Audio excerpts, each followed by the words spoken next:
불도 피우지 말라고. 예, 그 안식일을 지키라고 한 건데 이스라엘 백성들은 또 이 안식일을 지키지 않았죠. 그리고 예수님이 이 안식을 가져오신 분입니다. 나는 안식일의 주인이라고 그랬거든요.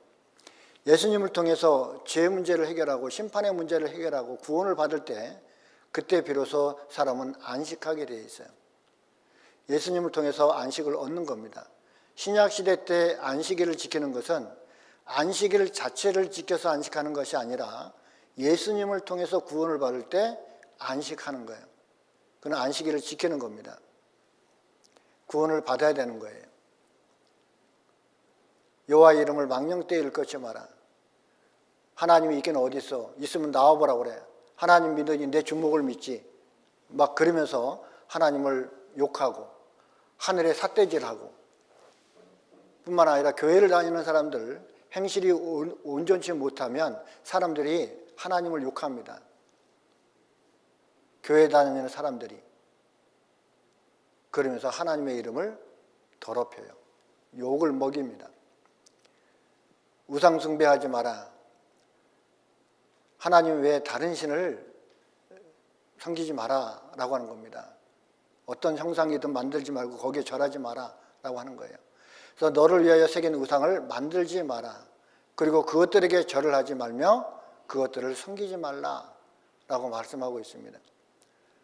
사람들은 이렇게 불상을 만들어 놓고 거기다가 절을 하죠. 복 달라고 빌고 있습니다. 생명도 없고 말도 못하는 이 불상이 뭘 해주겠습니까? 이렇게 제사를 지냅니다. 성황당에서 물 떠놓고 자기 소원을 빌죠. 천주교에서는 이 상을 만들어 놓고 마리아 상을 만들어 놓고 기도합니다. 다 우상이에요, 우상. 시편 115편 4절에서 8절에 보면 저희 우상은 은과 금이요 사람의 수공물이라. 입이 있어도 말하지 못하며 눈이 있어도 보지 못하며 귀가 있어도 듣지 못하며 코가 있어도 맡지 못하며 손이 있어도 만지지 못하며 발이 있어도 걷지 못하며 목구멍으로 소리도 못하느니라. 우상을 만드는 자와 그것을 의지하는 자가 다 그와 같으리로다. 이게 무당 굿하는 거, 사주팔자 보는 거, 그리고 자신의 운세 보는 거 전부 다 우상 숭배고요. 다른 신을 섬기는 겁니다. 골로새서 3장 5절에 그러므로 땅에 있는 지체를 죽이라. 곧 음란과 부정과 사욕과 악한 정욕과 탐심이니 탐심은 우상 숭배니라. 저는 처음에 어떻게 탐심이 우상 숭배일까라고 생각을 했는데 탐심이 우상을 부르는 거예요. 탐심이 있기 때문에 자신의 어떤 소원, 자신이 이루고 싶은 것들을 이루어달라고 신을 찾습니다. 그리고 그 신에다가 절을 하는 거예요. 그래서 탐심이 무엇을 부르냐면 이런 우상을 불러들이는 겁니다. 자기 소원을 성취시키고 그리고 부귀영화를 성취해달라고. 소원, 그 절에 가면은 많이 붙어 있는 글귀가 뭐냐면 소원 성취, 그렇죠? 소원 성취. 그리고 무병 장수, 부귀영화. 결국은 신을 찾는 것은 딱 그겁니다. 뭐요? 부귀영화를 누리게 해달라고. 그리고 무탈하게 해달라고. 무병 장수, 자식 잘 되게 해달라고. 이런 것들입니다. 그래서 사람의 마음속에 있는 탐심이 우상을 불러들이는 거예요. 그래서 탐심은 우상 숭배다. 자, 십계명을 하나라도 범했다면 천국 가는 일에는 뭐예요? 탈락자입니다. 여기서 난 이 십계명 다 지켰습니다. 하나도 어기지 않았습니다. 라고 하는 분 손 들어보세요. 그분은 나가셔도 돼요. 그리고 나가실 때 그 자리에서 죽으셔야 돼요. 앞으로 어떻게 될지 모르니까. 한 가지라도 어기면 지옥이기 때문에. 불안하죠? 이런 율법을 왜 하나님께서 주셨을까? 로마서 3장 20절에는 그러므로 율법의 행위로 그의 앞에 의롭다 하심을 얻을 육체가 있다고요, 없다고요? 없나니 율법으로는 죄를 깨달습니다. 너 이런 죄 졌지? 그것을 깨닫게 하는 겁니다. 법은 그것을 알게 하는 거예요. 너는 이 죄를 졌지? 라고 그 죄를 들춰내는 겁니다. 율법으로 죄를 깨달습니다. 거울로 자신의 얼굴을 보는 것처럼 율법을 통해서 자신의 그 죄성을 발견하는 거예요. 죄를 발견하는 겁니다. 야고보서 2장 10절에서 11절에 보면 누구든지 온 율법을 지키다가 그 하나에 거치면 모두 범한 자가 되나니 간음하지 말라 하시니가 또한 살인하지 말라 하셨은즉 네가 비록 간음하지 아니하여도 살인하면 율법을 범한 자가 되느니라. 10가지 계명을 다 어겨서가 아니라 한 가지만 어겨도 10계명을 어긴 거예요. 교통법규 하나를 어겨도 교통법규 어긴 겁니다. 신호위반 어겨서도 교통법규 어긴 거예요. 10가지 계명이 있는데 그 중에 하나라도 끊어지면 어디 갑니까? 지옥 가는 거예요. 그래서 율법을 지켜서 하나님께 나가려고 하는 사람들은 축복 아래 있는 것이 아니라 저주 아래 있다라고 말씀하고 있습니다. 갈라디아서 3장 10절에 무릇 율법 행위에 속한 자들은 율법을 지켜서 이 법을 지켜서 천국에 가려고 하는 사람들은 축복 아래에 있습니까? 저주 아래에 있습니까? 저주 아래에 있나니 기록된 바 누구든지 율법책에 기록된 대로 온갖 일을 항상 행하지 아니하는 자는 저주 아래에 있는 자라 하였습니다. 왜 저주 아래에 있냐면 이와 같은 겁니다. 쉽게 이해하기 쉽게 얘기하면 63빌딩 양쪽에 세워놓고 거기에 외주를 걸어놨습니다. 그리고 한 사람이 이제 걸어갑니다. 외주를 타고 걸어가는데 몇 번 발을 헛디디면 떨어집니까? 예? 2번도 아니고 단 한 번이에요. 단 한 번. 그렇죠? 단 한 번 실수하면 어떻게 해요? 떨어지는 거예요. 단 한 번 실수하면. 마찬가지로 율법을 지켜서 천국에 가려고 하는 사람들은 이와 같다는 겁니다. 자, 율법 하나라도 어기면 어떻게 돼요? 하나라도 어기면 지옥이에요. 그럼 율법을 지켜서 천국 가려고 하는 것은 축복 아래에 있는 겁니까? 저주 아래에 있는 겁니까? 저주 아래에 있다 그 뜻이에요. 에레미야 13장 23절에 구순이 그 피부를 표범이 그 반점을 변할 수 있느냐? 할 수 있을 텐데 악에 익숙한 너희도 선을 행할 수 있으리라. 우리는 선을 행하는 데 익숙하기보다는 악을 행하는 데, 죄를 범하는 데 익숙해져 있어요. 죄는 짓지 말아야지 하면서도 죄는 지을 수밖에 없고 선을 행해야지 사랑해야지 하는데 그 사랑은 안 돼요. 피부가 검은 이 사람이 아무리 좋은 표백제를 쓰고 비누를 쓴다 하더라도 이 피부가 벗겨지지 않지 않습니까? 그런 것처럼 인간의 어떤 행위와 노력과 수고로는 절대로 자신의 죄성을 없앨 수가 없는 거예요. 여기 똥이 있는데 이 똥의 냄새를 없앤다고 최고급 향수를 뿌렸습니다. 그럼 냄새가 더 야리꾸리해지겠죠. 마찬가지로 완벽한 이념과 교육도 사람의 본성을 변화시킬 수는 없다는 걸 알아야 됩니다. 바뀔 수가 없어요. 인도에는요 이런 믿음을 갖고 있습니다. 죄를 씻자고 3천만 명이 겐지스강에 자신의 몸을 이렇게 담굽니다. 강물에 목욕하면 죄 씻어진다라는 믿음을 갖고 있는 거예요. 인도 축제 6천만 명의 풍덩. 이 물에 들어갔다 나오면 깨끗해질 것 같아요? 더러워질 것 같아요? 도리어 더러워지겠죠. 근데 이 사람들은 여기 들어갔다 나오면 죄가 씻어진다는 믿음을 갖고 있어요. 하나님께서 이렇게 죄를 씻으라고 말한 적이 없거든요. 나름대로 자신의 그런 법을 만들어 가지고 이렇게 하는 거예요.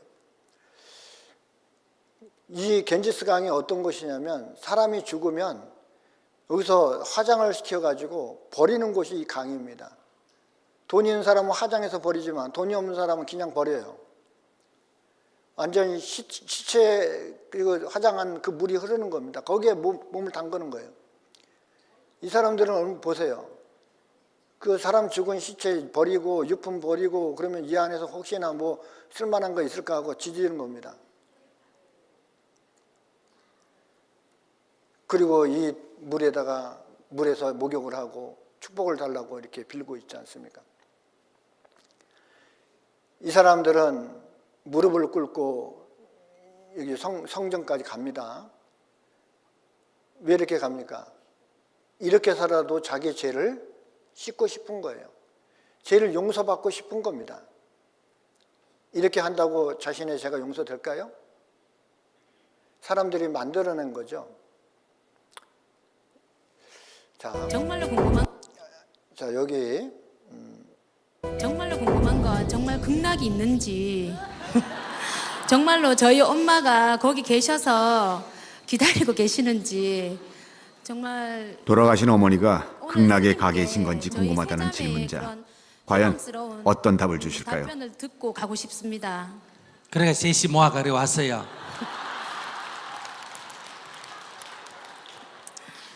자, 내 하는 말 따라하세요. 네, 믿는 자에게 복이 있나니, 믿는 자에게 복이 있나니, 믿는 자에게 복이 있나니, 믿는 자에게 복이 있나니, 천국이 너희 것이니라. 천국이 너희 것이니라. 믿는 자에게 복이 있나니, 저에게 복이 있나니, 천국이 너희 것이니라. 천국이 너희 것이니라. 예, 답이 됐어요. 안 됐어요. 근데 스님 그거는 교회에서 하시는 말씀 아니세요? 저는 절에 다니면서 이렇게 스님들이 하시는 그런 말씀을 듣고 싶었습니다. 아니 지금 스님이 얘기하잖아. 스님이. 아니 스님이 얘기했는데 목사가 얘기한 얘기도 아닌데 왜 그래? 그러니까 믿는 자에게 복이 있나니 천국이 너희 것이니라. 이게 뭐예요? 극락이 있고 우리 어머니 극락에 갔다고 믿으면 누구한테 복이 된다? 어? 자기한테 복이 된다. 그 얘기인데 이게 꼭 정확한 답을 해주지 못하는 거예요. 이 세상 많은 신과 많은 종교가 사람의 근본적인 죄 문제를 해결해 줄 수가 없다는 거예요. 그게 문제입니다. 죄를 범하는 자마다 죄의 종입니다. 사람들은 이 죄의 사슬에 매여서 살고 있어요. 죄를 짓지 않고 살고 싶고 죄를 떨쳐버리고 살고 싶은데 이 죄는 떠나질 않아요. 죄의 싹은 사망이요. 하나님은 선포하고 있거든요. 우리는 이미 죄인으로서 사망이 선포되어 있어요. 인간의 운명은 죄인으로 태어나서 범죄를 하고 살다가 언젠간 죽죠. 그리고 심판받고 지옥 가는 것이 이것이 사람의 운명인 거예요. 그 운명을 바꾸려고 하는 겁니다. 하나님은. 마태복음 5장 26절에 네가 홀이라도 남김없이 다 갖기 전에 결단코 거기서 나오지 못하리라. 이 홀이라고 하는 것은 가는 털호 8분의 1000분의 1입니다. 가는 털의 1000분의 1. 얼마나 적습니까? 먼지만한 죄 하나라도 있으면 결단코 지옥불에서 나올 수 없다. 그 뜻이거든요. 하나님은 지옥을 만드셨습니다. 마귀를 보내려고 지옥을 만들었어요. 그런데 사람들이 마귀 따라서 가는 게 문제인 거예요. 두려워하는 자, 믿지 않는 자, 흉악한 자, 살인자, 행음자, 술객들, 우상숭배자, 모든 거짓말하는 자 다 지옥 간다고 말씀하고 있습니다. 교회는 다니는데 천국 갈지 지옥 갈지 항상 두려운 사람, 구원의 확신이 없는 거예요. 그 사람도 지옥 간다는 겁니다. 그리고 거짓말하는 사람, 거짓말 하나라도 하도 지옥 간다는 겁니다.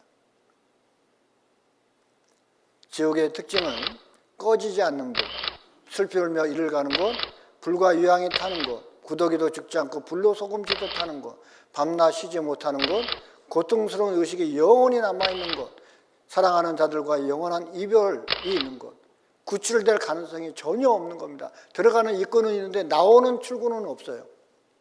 영원입니다. 천국도 영원이고 지옥도 영원인 거예요. 거기는 불과 영으로 타는 것이고 구더기도 죽지 않고 불로 소금짓하는 것이다. 구더기도 죽지 않는다는 것은 죽음이 없는 거예요. 거기서도 고통만 있고 죽음이 없는 거예요. 이 세상 살아갈 때 정말 힘들고 견디기 어려울 때는요, 최종적으로 마지막으로 선택하는 게 죽음이잖아요. 죽으면 모든 것이 다 잊혀지고 죽음으로 모든 것이 사라질 거라고 생각하니까 죽음을 선택합니다. 그런데 지옥은 죽고 싶어도 죽지 못하는 것이면 얼마나 더 고통스러운 걸까요? 죽고 싶어도 죽을 수가 없는 것이에요. 이것을 하나님이 만드셨잖아요. 하나님의 형상대로 지음받은 사람이 그것도 모르고 그냥 지옥으로 달려가고 있어요. 지옥으로 끌려가고 있습니다. 그걸 보고 있는 하나님은 너무나 마음이 아픈 거예요. 하나님은 이렇게 해서 자신의 운명을 깨달으라고, 하나님 앞에 우리의 신분, 영적인 신분이 어떤 비참한 운명 가운데 있는지를 보라고 하는 겁니다. 극기하는 우리의 앞에 놓여 있는 건 지옥이거든요. 돌이키라고, 가서는 안 된다고. 이 땅에서도 최고 고통을 많이 느끼는 것은 불에 탄 거, 화상의 고통이 최고 고통스럽습니다. 이건 뭘 얘기하는 겁니까? 지옥의 그런 고통을 조금이라도 느끼라고 하는 거예요. 화상 앉아 보세요. 정말 죽고 싶겠죠? 지옥문 앞에서라고 하는 조각이 있는데, 생각하는 사람이 지옥문 위에서 생각을 하고 있습니다. 뭐라고 하냐면, 여기에 들어오는 자 희망을 버려라. 일단 들어가면 나올 수 없는 거예요. 그래서 우리는 지금 지옥을 피하고 천국에 가야 되지 않습니까? 이 불은 뜨거워요. 용광로, 사람이 만든 이 불도 얼마나 뜨거운지 몰라요. 여기 한번 사람 빠지면 다 녹아내리겠죠. 거기는 구더기도 죽지 않고 불도 꺼지지 아니하느니라. 사람마다 불러서 소금짓하는 바디라. 예수님께서 하신 말씀이거든요. 여기는 가서는 안 된다는 겁니다. 너무 끔찍한 곳이기 때문에, 영원히 고통받아야 되는 곳이에요. 한번 지옥 가면 다시는 돌아올 수 없는 곳이기 때문에. 마태복음 9장 43절에는 만일 네 손이 너를 범죄케 하거든 찍어버리라. 불구자로 영생에 들어가는 것이 두 손을 가지고 지옥 꺼지지 않는 불에 들어가는 것보다 낫다.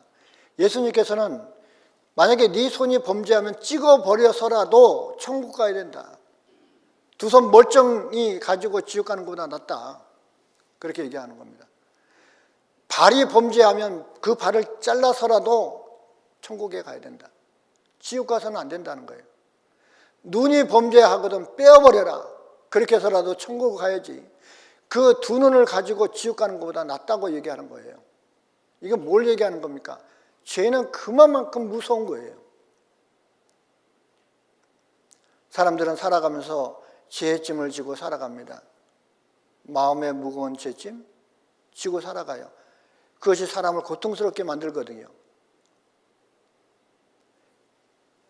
여호와는 마음이 상한 자에게 가까이 하시고 중심에 통해하는 자를 구원하시는도다. 여기까지 말씀을 듣고, 아, 그렇습니다. 나는 죄인입니다. 그러면 이제 어찌할꼬? 이제 나는 그러면 어떻게 합니까? 그런 그 통해하는 마음, 회개하는 마음, 그 마음이 있을 때 하나님은 그 사람을 구원해 줘요. 주여 나를 불쌍히 여겨 주시옵소서. 나를 구원해 주십시오. 구원받지 못한 사람은 이 기도를 해야 됩니다. 누구든지 죄 문제를 해결하지 않으면 지옥의 심판을 피할 수가 없어요. 우리는 이렇게 끌려가고 있습니다. 지옥까지 끌려가고 있다는 건 이게 운명입니다. 우리의 운명이. 그래서 죄 문제를 해결해야 돼요. 죄 문제를 해결한다는 것은 죄는 심판을 부르기 때문에 그 심판의 문제를 해결해야 된다는 겁니다. 그래서 성경은 이제까지 드린 말씀 정리하면, 이 성경은 죄인에게 선을 요구하는 것이 아니에요. 착하게 살아라, 선하게 살아라, 그러면 좋은 데 갈 것이라고 요구하고 있는 책이 아니라, 너희는 지금 지옥 가는 운명 가운데 있다. 그렇기 때문에 먼저 죄 문제를 해결하고 구원을 받아야 한다고 선포하는 책이라. 죄인에게 뭘 요구하겠습니까? 지옥 가는 사람에게 뭘 달라고 하겠습니까? 아무것도 요구하지 않아요, 하나님은. 죄인으로 태어나서 범죄하고 살다가 죽고 심판받고 영원한 지옥까지 가는 것이 우리의 운명인데, 이 운명을 바꾸려고 하는 겁니다, 하나님은. 죽음을 건너가기 전에 어떻게든지 이 죄 문제를 해결하는 거예요. 죄 문제를 해결하시는 분은 예수님밖에 없습니다. 그 예수님을 통해서 죄 문제를 해결한 사람은 천국 가는 거예요. 이거를 하나님은 우리에게 알려주려고 하는 겁니다. 구원받으라고. 요한복음 5장 28절에서 29절에 보면, 선한 일을 행한 자는 생명의 부활로, 악한 일을 행한 자는 심판의 부활로 나오리라 그랬습니다. 선한 일을 행한 자, 사람으로 태어나서 선한 일을 한다는 것은 다른 게 아니에요. 착한 일하고 좋은 일하고 교회 다니고 이게 아니고 사람으로서 가장 선한 일은 하나님께서 우리에게 베풀어 주신 사랑을 받아들이는 겁니다. 그 은혜를 받아들이는 겁니다. 우리가 할 수 있는 가장 선한 것은 그것밖에 없어요. 그 사람은 생명의 부활로, 악한 일을 행한 자는, 사람으로서 가장 악한 것은 하나님을 거부하는 겁니다. 하나님을 인정하지 않는 거예요. 하나님이 주시는 사랑과 은혜를 안 받아들이는 거예요. 그것은 하나님 앞에서 가장 악한 겁니다. 사람들은 악한 일 그러면 뭐 나쁜 일 하고 감옥 가고 뭐 남 등치고 이게 악한 일이라고 생각하지만 사람으로서 가장 악한 것은 하나님을 거부하는 거예요. 하나님의 말씀을 따르지 않는 겁니다. 그게 가장 악한 거예요. 선한 일은 하나님이 주시는 구원의 은혜를 받아들이는 것. 그것이 우리가 할 수 있는 최선의 선인 거예요. 구원받은 사람은 천사에 받들려서 천국에 들어가고, 구원 안 받은 사람은 이렇게 죽음의 사자가 이 사람을 데려갑니다. 무엇을 누리고 무엇을 가지고 살았던 다 놓고 가는 거예요. 영원한 지옥불로 들어갑니다. 사람들은 이렇게 죽을 운명 가운데 있어요. 자신의 영혼이 이렇게 죽어가고 있습니다. 이 사람에게 필요한 게 뭘까요? 누군가가 나를 구해주는 거, 그거밖에 없어요. 유일한 희망은 누군가 나를 구해주는 거예요. 이렇게 죽어가면 더 이상 희망이 없습니다. 내가 살아있을 때 정말 나를 구해줄 사람을 찾아야 되죠. 디모데전서 2장 4절에 하나님은 모든 사람이 구원을 받으며 진리를 아는데 이르기를 원하십니다. 모든 사람이에요. 그때 모든 사람이 구원을 받는다는 것은 아주 쉽게 해놨다는 겁니다. 어렵게 해놨다는 게 아니에요. 나를 구원해 주신 그 사실, 예수님이 나를 구원해 주셨는데 그것을 아는 것, 그것이 진리를 아는 겁니다. 그래서 회개하는 마음을 가지고 하나님이 주시는 구원의 은혜를 예수님을 통해서 받는 거예요. 손을 내미는 겁니다. 하나님이 우리를 구원해서 손을 내미는데 그 손을 잡아야죠. 근데 난 필요 없습니다. 하나님 도움 필요 없습니다. 내가 잘해서 갈게요. 라고 하면 그것은 하나님 앞에 교만이거든요. 베드로전서 1장 9절 같이 읽겠습니다. 믿음의 결국 곧 영혼의 구원을 받음이라. 행위라고 그랬습니까? 믿음이라고 그랬습니까? 믿음이에요. 이제 내 운명을 발견하고 나를 도와주실 분, 정말 나를 구원해 주실 분, 그분을 하나님 앞에 기도해야 됩니다. 나를 구원해 주십시오. 그래서 오늘 만약에 이 가운데 구원을 받지 못하신 분, 구원의 문제가 해결되지 않은 분들이 있다면 반드시 기도하고 내일 오시면 좋겠습니다. 구원을 받을 수 있는 마지막 기회일 수도 있기 때문에 그래요. 기도하겠습니다. 하나님 감사합니다. 저희들에게 성경을 주시고 성경을 통해서 우리의 운명을 발견케 하심을 참으로 감사를 드립니다. 우리가 성경을 배우지 않았다면 몰랐을 많은 사실들을 알게 해주시고 또 깨닫게 하시고 믿게 하심을 감사합니다. 우리의 그 비참한 운명을 발견하고 하나님의 구원의 은혜와 자비의 손길을 기다립니다. 여기서 말씀을 듣는 분들 한 명도 하나님의 은혜에서 떨어지는 사람 없도록 도와주시고 모두 구원함을 얻을 수 있도록 도와주시기를 원합니다. 내일 하나님께서 그 마음과 발걸음을 이끌어 주셔서 말씀 앞에 올 수 있도록 도와주시옵소서. 우리를 언제나 사랑하시는 고마우신 우리 구주 예수 그리스도 이름으로 기도드렸습니다. 아멘.